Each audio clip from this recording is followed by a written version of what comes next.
Hi, good morning. Mga kawaray, welcome to the Wata Vlogs. Ayan, gusto ko lang buksan yung bigay sa akin ng customer kong regalo daw niya sa akin. Ano kayang laman ito? Bomba. Ay, ayun. Sombrero siya. Sombrero. Maganda. Maganda. Bait naman customer ko, di ba? May nagbigay sa akin ng mga damit, mayroong pang cash, mayroong sombrero. Ayan, mabait naman customer ko, mga gwapo pa. Mamaya, mapakita ko.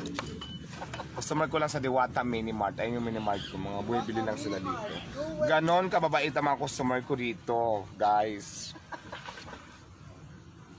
Kaya yung mga ingitera dyan, Diyos ko, pakabait din kayo. Para mabigyan kayo. Hindi yung ginagawa nyo lang lagi, puro panghusga para